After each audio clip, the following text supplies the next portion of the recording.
State of the Industry podcast.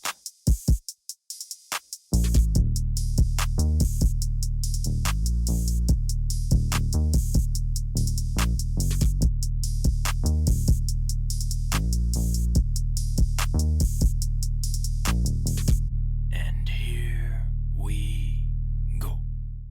This episode is brought to you by KP Movement Education, your source for health and movement education and coaching. Whether you are a health or fitness professional, a fitness consumer, or perhaps a passive bystander, KP believes that everyone deserves the right to pain-free movement. That's why their memberships and services are designed to educate, empower, and inspire you to create a culture of movement for yourself and those around you. With 2 membership options, you'll find education surrounding developing at-home training programs for yourself or for others, mental health and exercise, lifestyle medicine, and much, much more. Check it out at kineticperformance.ca/memberships. That's kineticperformance.ca/memberships. Welcome back to the State of the Industry podcast. I am your host, Adam Youngsma. This week's episode is part 2 of my conversation with Dr. Brandon Marcello, one of the top high-performance strategists around. Brandon has over 20 years experience in the performance enhancement industry, where he brings innovation, education, and proven application to the worlds of sport performance, health, fitness, and wellness. With his extensive involvement in both the applied and research worlds, he has implemented successful high-performance training programs for professional, Olympic, and collegiate athletes. He also works extensively with individuals and organizations, taking them to the next level through multi-year and time-limited human performance consulting projects in the United States and abroad. He has a huge amount of knowledge, specifically where it comes to high-performance recovery protocols, and we discuss that here in part number 2. If you haven't listened to part 1, go back and listen to that first, because we just continue with our conversation. If you already have, let's dive right in. Welcome back, Brandon, for part number 2. So I want to start off right where we finished and get into some discussions about sleep. I actually just finished reading a book called Why We Sleep, which is a fantastic book, and it opened my eyes to a lot of the things that I thought I knew already, but really explained them, because it talked about learning, it talked about the ability to pull in information and then take it and push it into the long-term memory, so it opens up the stores later on. And when you work at a college and you teach people for a living, and they all talk about, well, I can't sleep because I have to study, pushing them towards sleep is a really, really good thing. So I want to start off by just talking a little bit about, and this is going to be a super broad question, so take it wherever you would like. Right. But can you just discuss the importance of sleep surrounding recovery specifically? Yeah, I mean, one, as we talked about in the first part, is I consider sleep to be pre-covery. Mm-hmm. So meaning that it is foundational, and it should come even before nutrition. So sleep should become optimized. Nutrition should be optimized after that. If I had to put them in an order, obviously they should be done in parallel, because they're both pre-covery. So meaning that all these recovery strategies that we talk about, training in session, in between session, after sessions, they're not going to bring the type of impact or fidelity if you are sleeping poorly. Mm-hmm. So it's important to focus on sleep. It's a anchor for health and well-being.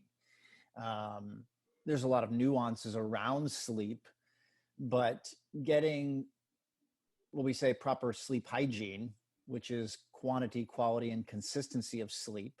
So sleep quantity, and sleep consistency is what will pay the long-term dividends, right? It's like dental hygiene, right? We do the same quantity, we do the same quality, and we use the same consistency. You know, we just didn't wake up this morning and say, I'm just going to brush my bottom teeth this morning, right? Yeah. Right? Because we know there's a consequence if you do that. Yeah. Yeah. So sleep is no different, but yet it's the first thing that we take off our plate. Yeah. Right. If we have something important we need to do, I'll sleep later. I got to get up early and finish this project or this email. I'm going to stay up late and do this, or, so it's an easy thing to get rid of. But it's probably one of the things we shouldn't get rid of. Yeah. Yeah. Yeah. And it's interesting when we're looking at things that we can control in our lives. Time, really, we can't get it back, but we can take it from somewhere else and put it somewhere else, right? So, yeah, a lot of people see sleep as being, well, there's a lot of people around who get by on 4 or 5 hours of sleep, so I can do the same thing. And so they do that. And you talk a lot about sleep debt. Yep. And so when we're looking at sleep as a whole, what is sleep debt? And then what does that do as it accumulates over days, weeks, months, years? So sleep debt is essentially, I guess the easy way of saying it is just say you need 8 hours of sleep at night, may or may not. But you got 7 last night. Now tonight you would have to get 9, right? You would have an hour of sleep debt. You'd have to pay that back. Now, truth be told, it's not a 1-to-1, right? For example, like if you stay up all night and then you go to bed early the next day, you don't get 16 hours of sleep because you missed that 8 hours, right? So it's not a 1-to-1. Yeah. It's easy to say that for people to understand the concept of it. The most amount of sleep debt that we think you can hold is about 50 hours. Okay. So it's not like, man, I haven't slept well since I was 10. I must have 8 million hours. I'm never going to pay it back. No, right? We think we can hold about 50. Okay. What happens when you start to accumulate sleep debt, you don't perform as well at anything. The funny thing is, as humans, we think we still perform really well. Yeah. So it's what's called renorming. It's kind of like looking at a picture of yourself from 10 years ago and you're like, man, I look young, right? Yeah. But what happens is you wake up every morning, you look in the mirror and you don't see those small changes day after day after day after day. So you don't really see that change happen. Yeah. And the same thing with sleep debt. I don't get enough sleep. I get a little fatigue. That happens over a period of time. Build it. I don't realize how impaired I am until we pay back that sleep debt. And when I was at Stanford, one of the things that we did was we partnered with the sleep center. And Sherry Ma, who's a physician now at UCSF in San Francisco, was at Stanford at the time working on her advanced degree.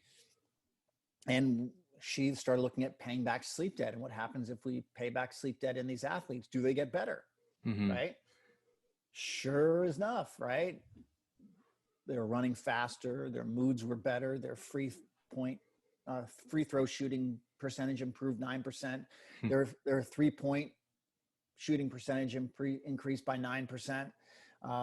They did it in swimmers. They reaction time was faster by 20%. Better turn time efficiency and better kick strokes, so better expression of strength and power. Yeah. Like there's no downside. Things were only getting better. Yeah. Like athletes were performing at a higher level because they were focusing on sleep and getting rid of it and eliminating that sleep debt. Yeah. So that's sleep debt is just if you don't get enough of it, you accumulate over time, and the result is we don't perform as well as we can. We're leaving things on the table. Yeah. Yeah. And I think that, as you said, that image of you see yourself every single day, you experience it. And so you don't realize the small little change. It's the same thing that you talk about somebody who wants to, has a body composition change, right? You see yourself every single day. You need to take photos. You need to look back on those things. And you may not realize it until it's so far gone that you're like, oh, wow, yeah, something has changed, right? So when it comes to sleep debt then and kind of counteracting that, so if you've got somebody who's a listener who's experienced sleep debt and they're like, yeah, I have been kind of chipping away at my sleep for the past however number of days, weeks, months, years, and I probably have some sleep debt. Is it as simple as just go and sleep 9 hours every night for the next 50 days. And then and I know you said it's not one-to-one, but are there other ways that we can improve or kind of counteract that sleep debt as well? No, it's about getting more sleep, right? There's no hack. Yeah. There's no, quick fix. It's about extending your time in bed. Mm-hmm. And if you extend your time in bed, hopefully that will extend the amount of sleep that you get. And over time, like you said, it takes time, right? When we did these studies, we were extending their time in bed for 10 hours up to like 5 weeks, Hmm. right? So sleep debt, paying back sleep debt is nothing you can do in like a weekend. One night's, you'll feel better, sure, but you still probably have a long way to go. So yeah, it just takes time, and it has to be a priority. Yeah. And I think people will become more productive. One of the things that it irritates me when I see, teenagers being loaded, and even younger than that, being loaded down with schoolwork. Mm-hmm. Right. So they're up late trying to do this copious amount of homework. And it's like, they need to go to bed. Yeah. Right. And teachers like, well, they're given the homework because they're not grasping the lessons. They're not grasping the lessons because they're not getting enough sleep. Yeah. Like, we're putting them at a disadvantage because we're not considering one of the most important things for them, especially. So, yeah. Yeah. And there's so many, like when you look at learning, there's so many different facets to it. It can't just be, they're not grasping it, so they need to do more of it. There are other things, right? Once again, context, there are other things affecting their ability to learn other than just their smarts, and they have to do more of it to learn. It's not like necessarily, it's not always a repetition thing. Right. There are certain things where that is the case, where doing more math can make you better at math. But once again, if you're not sleeping, you're trying to learn math and problem solve and calculus and trigonometry, like, you're not going to be able to do that by just taking away sleep and piling on more work. Yep. So where do naps fall into this? Right? Where do you fall on, like, I know you like naps. I know you approve of naps. I do. But again, if they interfere with your ability to get a good night's sleep, then that's problematic. So, I think even Matt talked about that in his book. When throughout the day we build up sleep pressure, right? So it's kind of like you shake a carbonated beverage, right? And that builds up, which allows you to say, okay, I'm gonna go to sleep, right? There's other things that happen too.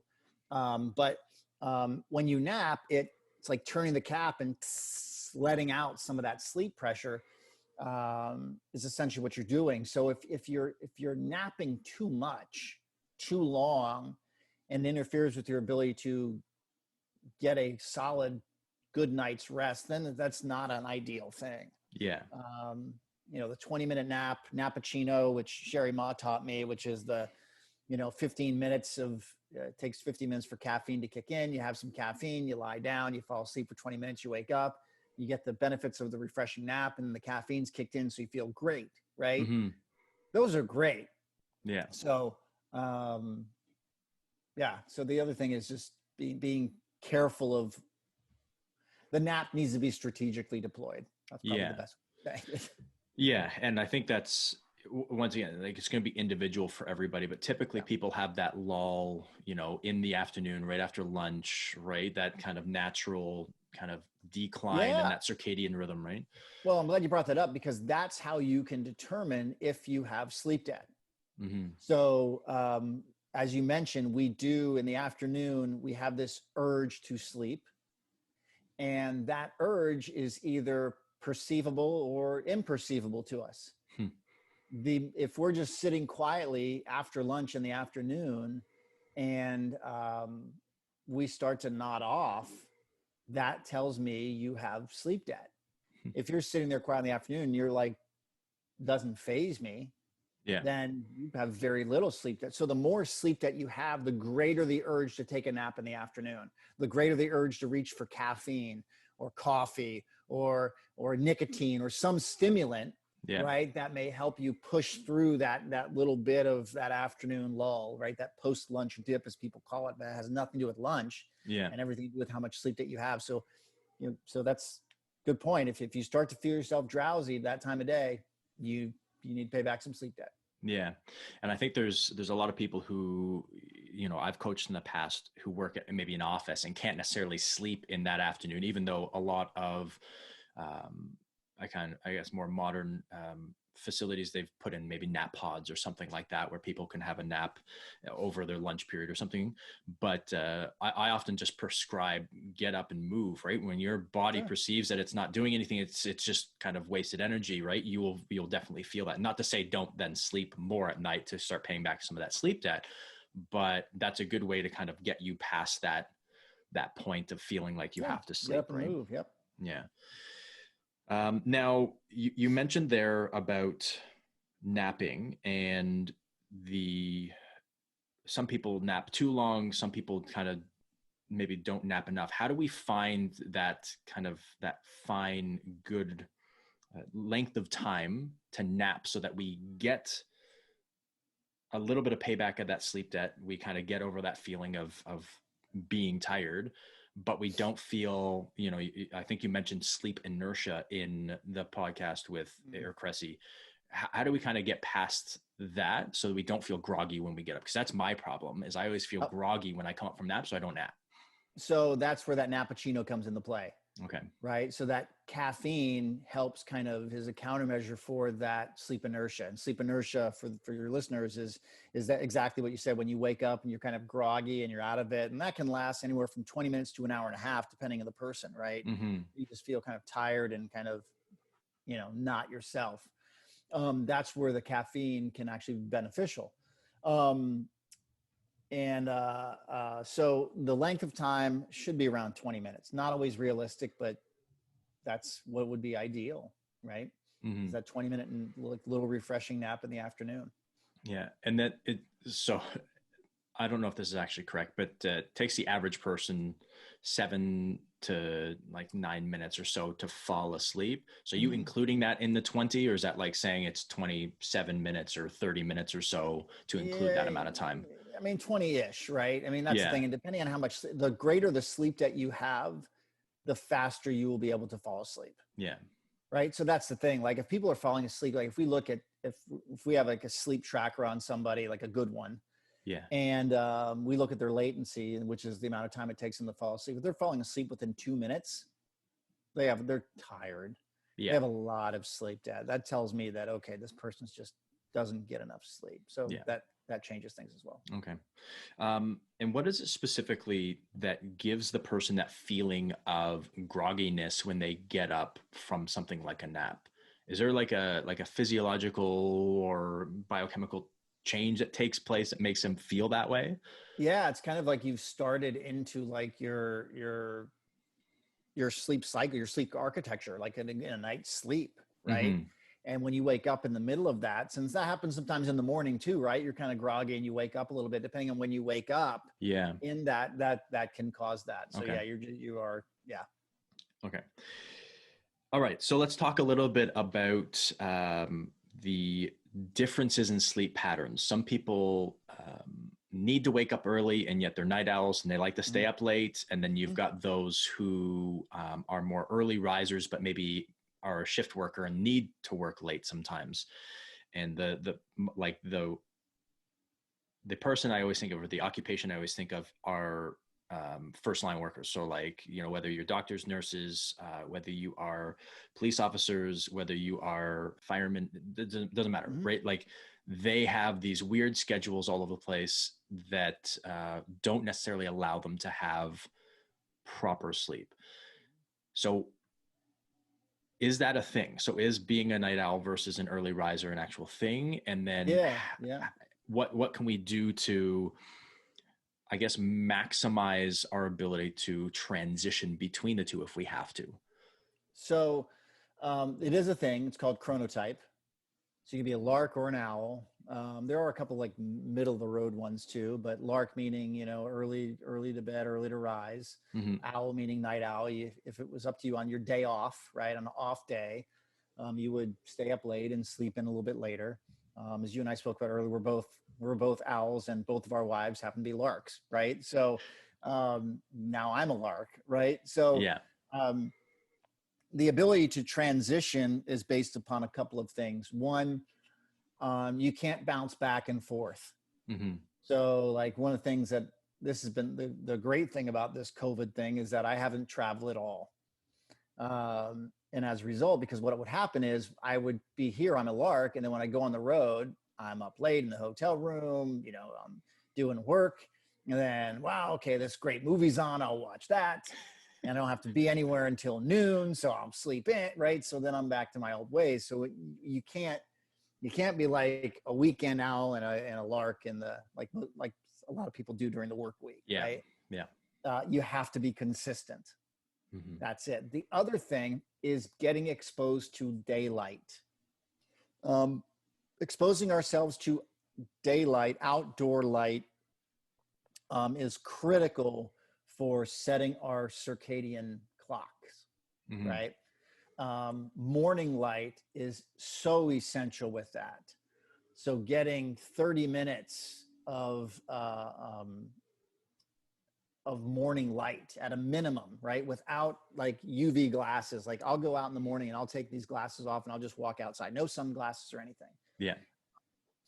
And just to get some morning light exposure, that helps immensely set our rhythm for the day. Mm-hmm. And then getting even better than afternoon, like 30 minutes to an hour of morning time is equivalent to like 5 hours of afternoon sun time. Yeah. Right. So the thing is, you need to get yourself out in the sun in the morning and expose it in the afternoon, so you can kind of help set your clock, right? Yeah. Even those for people of different latitudes that aren't exposed to typical daylight cycles, right? Those clocks that kind of have that natural warming light in the morning can be also very beneficial to helping set that rhythm and start helping you transition. So Yeah. One of the things I noticed, like my daughter, my 4-year-old, she was having trouble staying asleep at night and going to sleep at night. So she was getting her out in the morning, but I was missing the afternoon time with her. Yeah. I would start taking her out in the afternoon. We'd play in the afternoons. And after that, slept like a baby. Right. Yeah. Yeah. So a combination of consistency and light exposure is critical. Yeah. Yeah. Travel's a big one. And you mentioned going like to conferences and you fly, across the country or sometimes across the world, and you're in a totally different time zone. Last year was my first, so I've presented across North America. So I've been in San Diego at IDEA. I've been in DC. I've been in Vancouver. I've been in Calgary. I've been all over the place, hopping around. And the one thing that I definitely noticed is when I first went to Shanghai for the first time last year, it like, I've never, like I'd been across to Australia and to the Philippines before, but flying across there and like I landed and the next day I had to present. And so I was asking a whole bunch of people who'd done this before, more experience presenting than me. And I was like, so what should I do? Should I try sleeping on the plane? Cause I don't sleep well on planes, or should I, cause it's a 12-hour difference. Like I'm not going to switch while I'm here. Cause I know, oftentimes you just kind of push by an hour a night or so, and then you're in that time. Right. But like, I've got to be up, I've got to be awake. So how do other people do it? And one person's like, you try to get on their time as quickly as possible, try to not sleep on the plane, and then you try to catch, and maybe you go to bed at 8 p.m. their time, and then you try to kind of catch back up. And then I had somebody else who's like, no, just sleep whenever, just let your body tell you when it wants to sleep and you stay up. And I'm like, but then what if I want to sleep while I'm presenting? Right.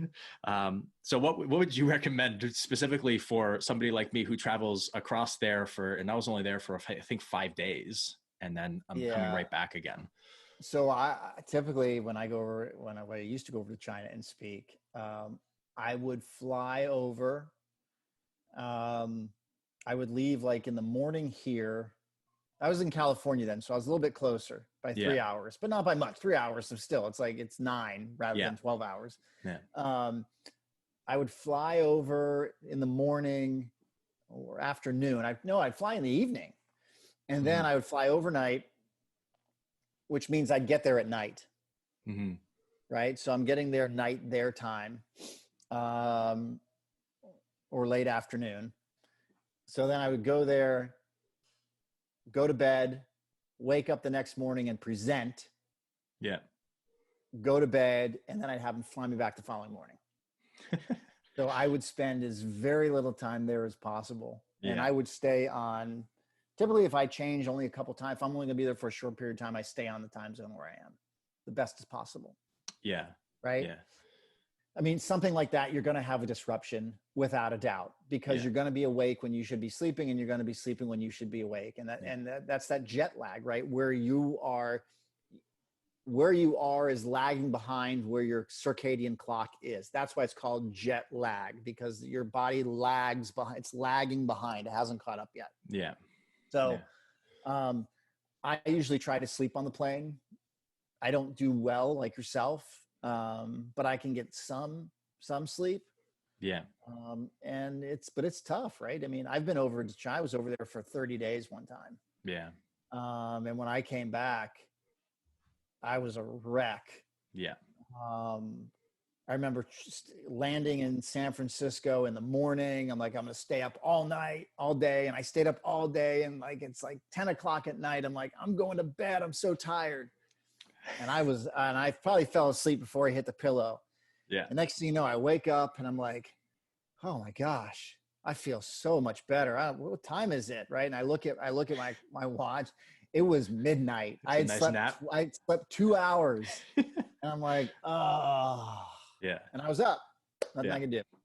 Yeah. But, yeah. So when I went over, like I love flying. I don't know about you. I love flying because for me, it's the one time where I don't have my phone, I don't have email, don't have internet or anything like that. And I can actually just work. So like my brain, just brainstorming things, writing stuff out, anything that doesn't require necessarily the internet. I do really well. So putting together presentations, PowerPoints, like for me, like that's the time that I'm best. And I use that time. And so the 15 hours, I was just like, you know what? Since I'm going to want to do work, because that's that time, I'm like, for that 15 hours, I'm just going to try to stay awake. So I think I left at about 10 a.m. Toronto time and ended up landing about 3 p.m. their time. And I'm like, I just have to push it till 8. I just have to push it till 8. Cause I tried not to say, I think I might have had like a power nap in there at some point, or maybe 2, but I'm like, I have to stay awake here. So yeah, but I remember, coming back, going there wasn't too bad because it's a new place. You're excited. I'd never been to China before, or Shanghai. And so it was like a very new experience, and presenting with an interpreter was also very interesting as well. yes, right. But yeah, it was like the coming back to reality, back to normal, was a big challenge. And I was only there, as I said, for 5 days versus the 30 where your clock is already all the way back. Yep. All right. So when we're looking at sleep, I just want to speak about, or have you, I guess, speak about the role that stress and cortisol can play on not just sleep, but recovery as a whole, and the damaging effects that it can have. Because like cortisol in the short term is really good for you, 100%. but over a long period of time, if it remains high, it can drastically affect our recovery and our sleep. Can you just speak to that a little bit? So cortisol, people could call it a stress hormone, Mm-hmm. because it is exhibited many times when we are stressed, but not necessarily as a bad thing, right? Our body does it for a reason, and we have normal cortisol levels that ebb and flow throughout the day. Like in the morning, like you have high cortisol levels, right?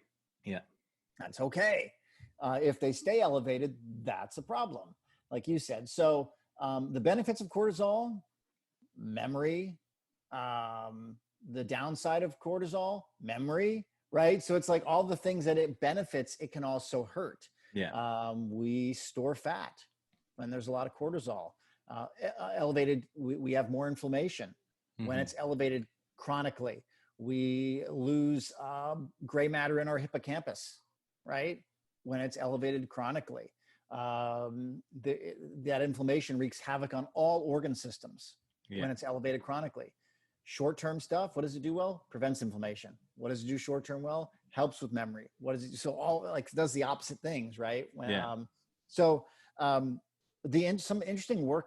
Who did that? Was it Kelly McGonigal? I think it was Kelly's work. She did some work. She was at Stanford, or he still is there, about stress, and did some really cool things that people that were stressed, but viewed the stress as negative, had the negative effects of stress. For people that were stressed and viewed that stress as positive, meaning my body needs to feel this way, so now I can do and handle this stress, did not have the negative effects of it. Yeah. So how you frame stress and how you view stress can impact how stress impacts you as well. So if you're viewing it as a good thing, because, okay, I am sympathetic because, yeah, I am worried about my job right now, but this is going to allow me to handle this better, to fight it or flight it. I'm in a great spot. Yeah. Very little negative effect. Yeah. People who are like, oh my gosh, I'm stressed out. I'm going to, this is going to kill me. I'm going to be inflamed. I'm losing gray matter by the second. This is not good. Probably going to have a negative effect. So how you think about stress can impact that. Yeah, I like that. Because I know there's a class that I teach at Centennial, which is just a general education class. So anybody in the school can take it, and it's about healthy lifestyle management. And for the longest time, the stress module or stress week was like the fourth from the end or the third from the end. So it was, in week 11 or 12 of our 14-week semester. And I was like, why is this not at the beginning? Because specifically students, they suffer with stress so much. And like, so we do kind of stress, sleep, breathing all within the same realm, because we talk about all three of those as being all very interrelated.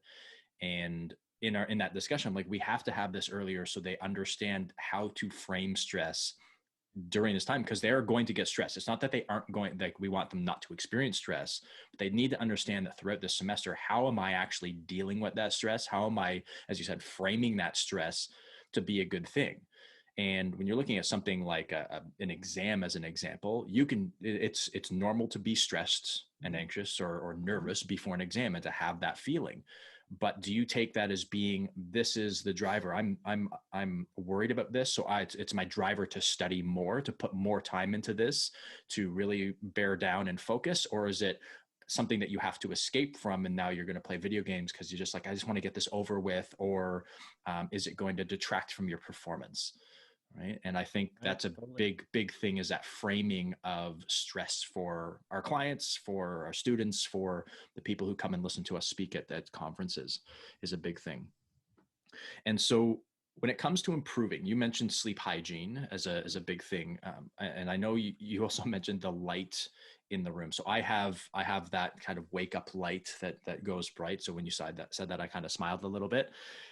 And I actually followed my brother and his wife, whose house I'm at right now. They have one of those first. And so I actually have the exact same one that they have. Nice. The whole reason I got that is because I like it very dark in my room, as most people should, when they sleep. And so we got blackout curtains in front of our window, but I've always wanted something like what Tony Stark has on Iron Man, where like the shades come up when the alarm goes off and all the light comes into the room, and it's like, hey, welcome, it is 7 a.m. Right. I've always wanted one of those, but I don't know if I'll be able to afford one of those, specifically overlooking the beach of Malibu. Sleep strategies. What are some, and I know these are going to be, once again, individual to different people, because they're going to experience different things in their house or in their environment, but what are some ways that we can help to improve our clients' sleep and help them, I guess, value these changes as opposed to seeing them as inconveniences or hindrances to fun? Yeah, well, I think the first thing is educate them on what the benefits of sleep are. And it's easier now because it's being talked about, right? And it's mainstream, and it's easy to find information on this. So I think the evidence is there. I think we are losing that badge of honor if you don't get much sleep and you're a hard worker, right? That kind of is going to the wayside, which is good. So I think it starts with education. In terms of strategies, it's developing a routine, giving them different options to develop a routine, a menu of a routine, right? It's just like anything else. Everything else we do in life has a routine, and sleep should be no different. So your evening time should have a routine, whether it's a wind down workout or a wind down session that can be anywhere from 5 minutes to an hour and 5 minutes. I don't know how long that might be for you. It could be different for it's going to be different for everybody. Mm-hmm. So, um, so for instance, like the app Headspace, Yep. Yep. they have a move module, and in that move module is a wind down routine that has breathing and some light stretches and some light foam rolling, um, thoracic spine movement and hip flexor, just something to unwind from the day's stresses. Yeah. It's really nice. Um, and that could be used, right? Yeah. Or maybe your own, like maybe you sit and watch the news on your foam roller, right? Maybe you get a trigger point ball and just roll on that. Maybe just do some deep breathing and you read a book. Maybe it's about lying your clothes out for the next day, Yeah. listening to music, putting your phone away a certain amount of time, right? It could be any of those things, all of those things, some of those things, or none of those things, right? Yeah. But it's developing a specific routine and following that routine so your body knows that, oh, I'm winding down. I'm putting my body in, just like we talk about putting our bodies in a position to accept training. Mm-hmm. How can I put my body in a position to accept sleep? Yeah. That's essentially what we're trying to do with that routine. Yeah. I love that. Yeah. Wind down workout. I know for myself, I follow the typical rules of, you turn technology off and, I don't look at like after pretty much, I think 9 o'clock, like my phone's away. I don't respond to any emails really after 7. And then, dim the lights down, start kind of telling your body. And now I don't follow this religiously, simply because too much changes too often in the summer specifically. Like the winter's a lot easier for us because then my wife is teaching and we're not, up at the cottage or hanging out with family, friends. But I really like, once everything's dim, you grab a book, as you said, do a little bit of stretching, in that time to just get your body not have that blue light popping in all the time, not watch something that's super stimulating for you on the TV or anything like that, and then you read instead. But my wife always yells at me because the books that I read are not ones that allow me to wind my brain down, because they're all about, so I read like Why We Sleep at Night. And then I'm thinking, oh yeah, it's a really good idea. And like, I'm writing notes on this, and she's like, is this really going to put you to sleep? I'm like, probably not, but it's the reading that I like to do. And so I end up doing it. You mentioned workouts. And so I know you mentioned like wind down workouts, but I actually want to talk about the timing of workouts. And the whole reason is because you see a lot of, I guess, conflicting information about whether should you work out in the morning or midday or in the evening, and everybody kind of has their own way of doing it. And I don't know if this is the same for you, but I feel as a night owl, waking up and going and working out in the morning for me is very hard. It's hard for my body to get going in the morning for a workout where I feel like I actually put in some good work. But I feel like a mid-afternoon to evening workout for me that's where I feel like I'm awake, I'm ready to go. And I guess at that point as well, all work is out of the way, so I'm not overthinking that while I'm working out. Can you speak to the science regarding the timing of workouts? Absolutely. So we know that the circadian variations, circadian rhythm, certain hormones are released at certain times and peak at certain times and are in a trough at certain times.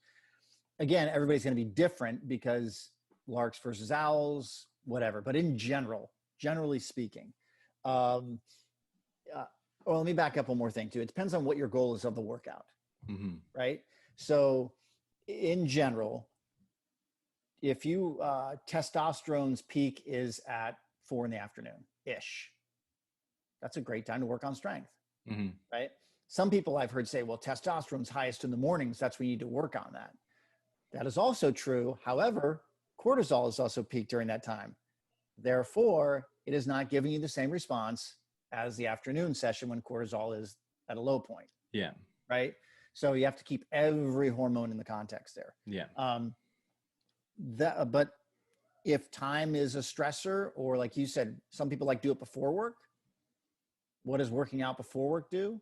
Well, it stimulates cognition, Yeah. right? You still get a health benefit by working out, whether it's in the morning or afternoon, right? You may not get the strength benefit as if you lift in the morning as if you would in the afternoon, just because of the hormonal variation. So you may not get the absolute benefit. You'll still get a benefit, Yeah. but it may not be the most optimal, the number one best time to train. That doesn't mean it's not giving you the response you want. It just means that you're not getting it. It's like, it's like, am I driving at 50 miles an hour? Am I driving at 40 miles per hour to get to my destination? Yeah. Sure. 50 would get me there faster than 40, but I'm still going to get there. Yeah. Right. So, some people like to I work out in the mornings. I get up and go run. Yeah. Why? That's the time of day when I can do it. And that's how I have to do it. I have to get it in for health and longevity. And if I can go run at 8 in the morning, that's perfect. Right. Can't run in the afternoon because I got my girls, right? Yeah. And it's not an ideal time. And then I usually do more work after I put them down. So at 7 o'clock at night, I'm doing more work, right? Yeah. I don't really want to go run at 7 at night. When I was younger, didn't have kids, sure, I go work out in the afternoons. That's fine. Like you, right? Get the work day out of the way. Let's go do that. So, there are optimal times, but then there's optimal times based upon the context in your life. Yeah. Right. And I think those have to be considered as well, because that ties back into the social, emotional, and cognitive piece that also affects the physical aspects. Yeah. And I think a lot of people, they hear these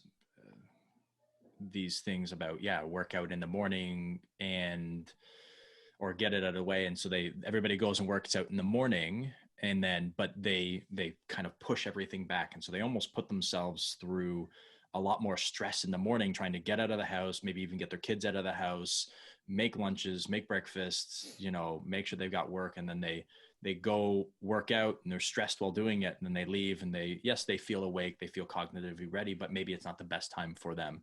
But I like that, as you said, context, right? Making sure that you have the context for that client. Yeah. And I'll be honest with you, I'm not going to get up at 4 or 5 in the morning to go work out. Yeah. Not me. When I say I would get up and work out, I'm up, I get the girls up, we have breakfast. We do all that stuff. My wife and I divvy up the duties in the morning, and then 8 o'clock, I go on my run. Right. Yeah.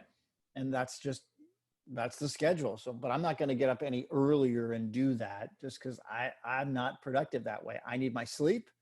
And if I don't get that, I'm not going to be productive. Yeah. Yeah, I started, so I've got like an Aerodyne bike downstairs. And so I typically in the morning, I'll hop on that right when I get to work, and I'll literally sit. I won't go, it's not like I'm not doing a high intensity workout at that point, but I'm biking and I'm sending some emails while I'm doing that. So I'm actually being useful. I feel I'm useful while I'm on the bike. And as you said, like it gets like, for me, that cardio piece, because it's not high intensity, because I'm not really pushing myself hard, but it gets me, a little bit more activity and gets my brain blood pumping a little bit in that morning. So I like that. It's good. All right. So I want to get into the lightning round here. And I like to do this with every single person who comes on, but it's just 3 questions, and it's just kind of first things that kind of come to mind for each of them. They don't necessarily have to be overthought, though a lot of people have liked to overthink them a little bit. So first one is the top 3 books that you have read on any topic. What are they? I just breathing, breath. Just read that one. That was excellent. I'll give you recent ones because those are the ones that came to mind. Yeah. Calling Bullshit. Fantastic read. And one of my all-time favorite books is Mob Rules. Mob Rules. And it's what the legitimate businessman can learn from the mafia. I love it. I love it because I just finished watching Fear City on Netflix. Yeah, Netflix. Oh my. I so wish they would have done a 4th one, but it would have been like a pre to number 1, where they actually talked about what was going on in the mob, like in the city at that point. Yeah. as opposed to going right into the investigation that they're doing. But yeah, it was really good.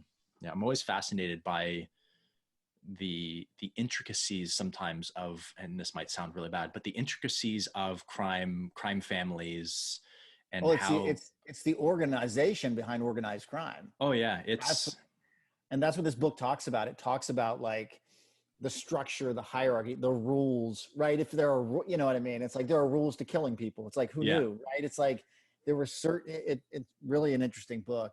Yeah, yeah, Mob Rules. I love it. Love it. awesome, awesome. I'll add those to my reading list. Okay, next is the top 3 mentors along your journey thus far. Daryl Eto, who I just talked to him 2 nights ago. He's brilliant. Yeah, I was lucky to work with him a number of years, but he was kind of took me under his wing, and just he's been phenomenal. He's been at the collegiate level. He's NBA. He's worked at Altus. He's worked in the NFL. Just brilliant man, kind man, great mentor. He's helped me the most in like methodology wise. My sister, she's like my sounding board in terms of just seeing things. Yeah. And then the third one, just people in general. So I actually wrote a blog about this, is that there was a manager, a barista at Starbucks. Her name was Vicky. And I used to go work at Starbucks in the afternoons. And one thing I noticed is that the same people were there working every day, but the manager was different. But the how the people acted and how the people worked was completely different depending on who the manager was, even though they were the same people. Yeah. And what I noticed is that when Vicky was there, I didn't know her name then, they were having more fun. They were more productive. It was just like, you couldn't ask for anything to run smoother. Yeah. And finally I started talking to her and said, I'd start asking her some questions, and told her about this observation. And it's just, I don't think many people would go into a Starbucks thinking they're going to learn a lot about leadership from a barista. Yeah. Right. Because people go to conferences and they're like, okay, I'm ready to learn. And they pick up a book, I'm ready to learn. But it's like, you have to be ready to learn from anybody in any situation, anytime. Mm-hmm. And the whole purpose, the point of the blog was really that age old quote, right? When the student is ready, the teacher will appear. Yeah. And you can learn from any situation, from anybody at any time, at any place. You just have to be open to and receptive to it. Yeah. Not just think that's going to happen at, IDEA, or perform better, or, when I open the book, calling bullshit. All right, I'm ready to learn. It's going to happen anytime. Be ready for it. But yeah. Yeah. My No, I third like mentor that. is anyone. Yeah. Yeah. Yeah, because I'm a big people watcher as well. Yeah. I love just observing, and I'm the silent type. So if I sit in on a conference session or I'm in a class, I remember from university, like I'm the silent one, just watching and listening. Yeah. Right. And I'm constantly pulling in all of this information, trying to learn not only about people, but also about, the different social cues, those different things, just from, as you said, watching people. Yeah. Right? All right. What would Brandon of today say to 20-year-old Brandon? Get everything in writing. Get everything in writing. Yeah. That would be my advice. Yep. Why is that your advice? Just because I think you know, in business and in life, it's just always good to get everything in writing. Right. Very nice. I like it. I haven't heard that one before. I like that though. Yep. All right.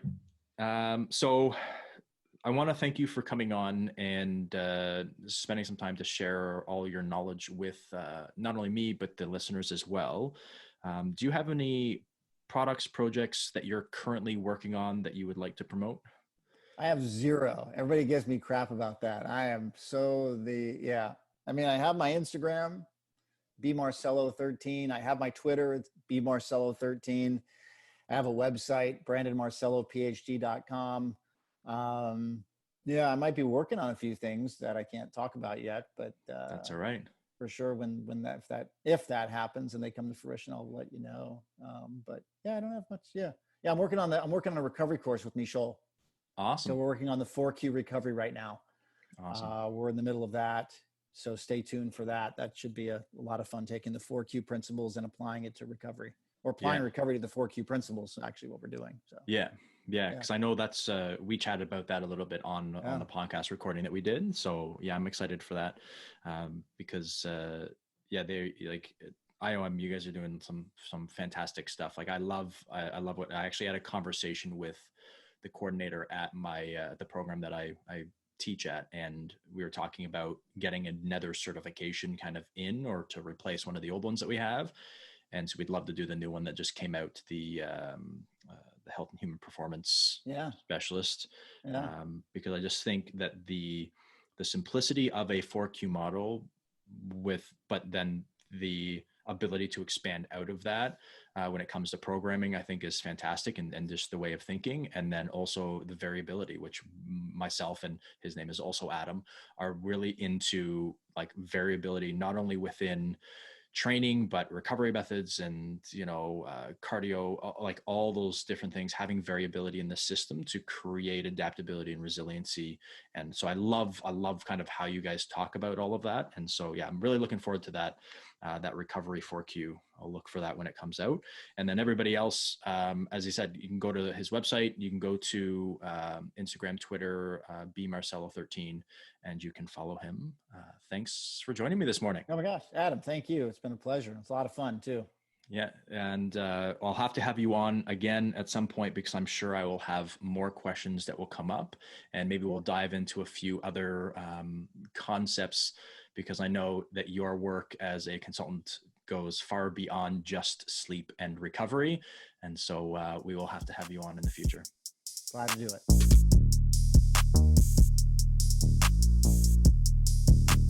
State of the Industry Podcast. I'll be back.